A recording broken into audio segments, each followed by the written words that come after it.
La palabra, señor senador. Muchísimas gracias. Efectivamente, senador presidente, compañeras, compañeros senadores, como todos sabemos, el artículo 123 de nuestra Carta Magna, en su fracción sexta, establece que los salarios mínimos generales deberán ser suficientes, dice nuestra Ley Suprema, para satisfacer las necesidades normales de un jefe de familia en el orden material, social y cultural y proveer a la educación obligatoria de sus hijos.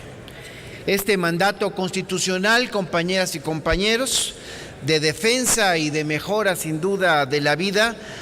haría posible en los hechos la obligatoriedad gubernamental para crear el marco jurídico y las condiciones económicas que permitan a todos los mexicanos,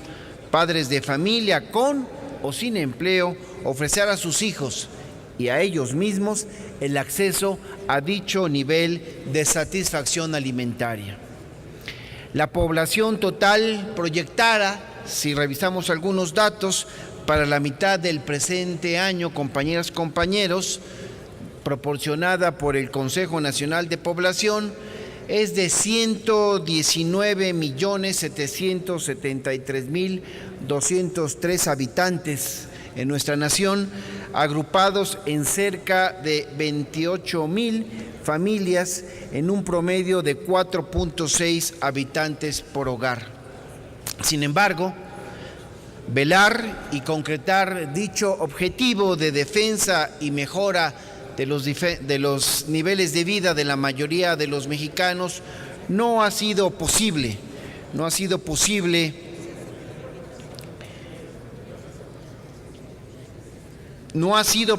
la preocupación principal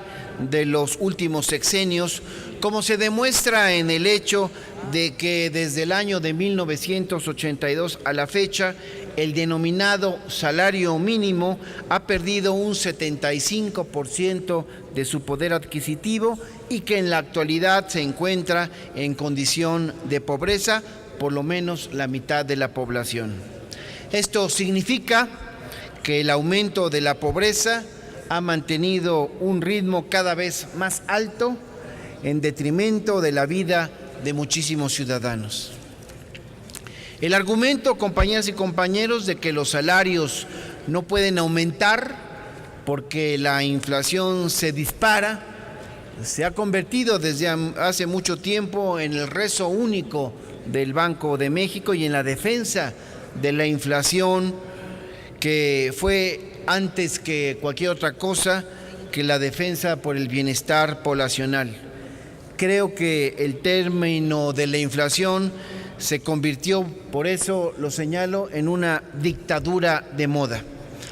Así pues, creo también que las políticas gubernamentales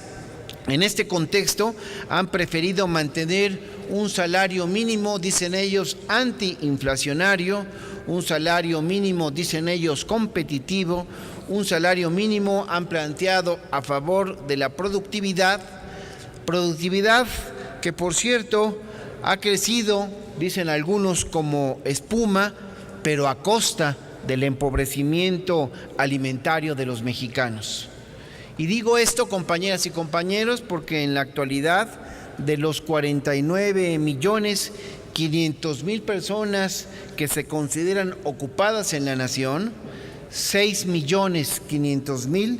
tienen la remuneración de un solo salario mínimo. Por eso digo que los funcionarios públicos competentes en este tema han olvidado que esas 6 millones de personas representan, de esas 6 millones de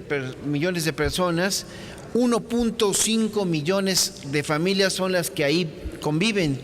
y que esos 1,232 pesos de salario mínimo se tienen que alimentar pues al menos 4 personas por día, que es lo que ganan ellos mensualmente. Por eso señalo, senador presidente, que el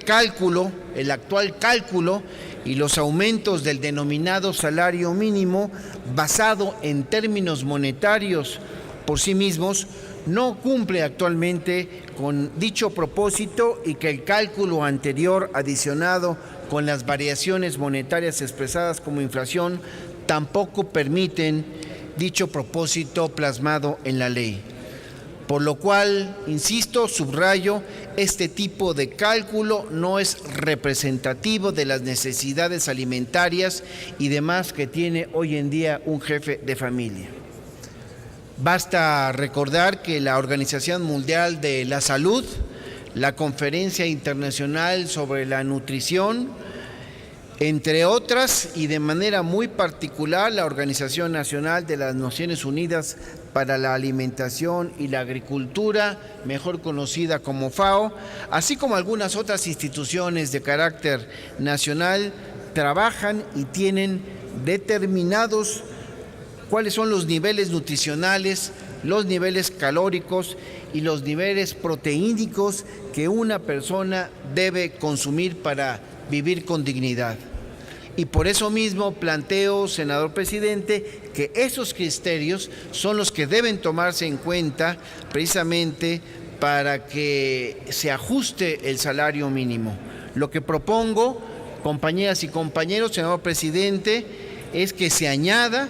un párrafo al artículo 90 de la Ley Federal del Trabajo a efecto de que ese cálculo, el cálculo del salario mínimo, se determine considerando las normas de ingesta alimentaria diaria en nutrientes, en calorías y en proteínas, en consumo por persona, esas que están establecidas ya nacional e internacionalmente como los mínimos necesarios para la sobrevivencia física de una persona.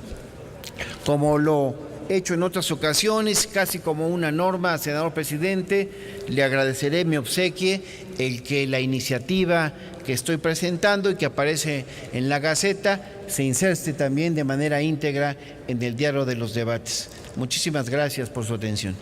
Con todo gusto, señor.